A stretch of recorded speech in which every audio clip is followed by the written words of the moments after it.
আজ শুক্রবার।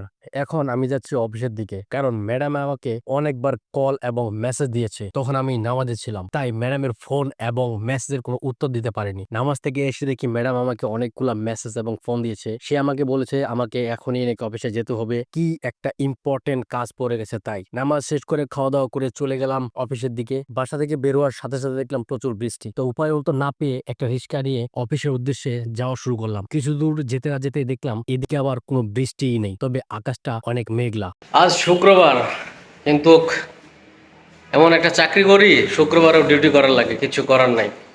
এই যে মাত্র অফিসে আসলাম, নামাজ শুক্রবারের জুম্মার নামাজ পইরা পাঞ্জাবি পরে আইসা পড়ছি। মূলত আমি সাধারণত পাঞ্জাবি পরি না, হ্যাঁ, তবে আজকে পাঞ্জাবি পরে অফিসের দিকে আইসা পড়লাম। একটা কাজ ছিল, কাজটা শেষ করলাম। এখন হইল গিয়া যে কোনো কাজ নাই, তারপর আরেকটা কাজ দিছিল, সেটাও শেষ করে ফেলাইছি। এখন কোনো কাজ নাই, এখন একটু রিল্যাক্সে বসে থাকবো। তারপরে যদি কোনো কাজ দেয় দিল, না হলে বাসায় চলে যাব। অফিসের সব কাজ শেষ করে এখন বাসার উদ্দেশ্যে রওনা দিলাম। কিন্তু মন চাচ্ছে না এখন বাসায় যেতে। কারণ ওয়েদারটা এখন মেঘাচ্ছন্ন।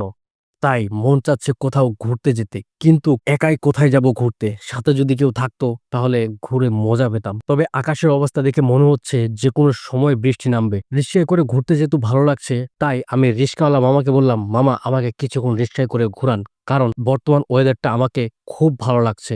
কারণ এরকম ঠান্ডা ওয়েদার সবসময় পাওয়া যায় না।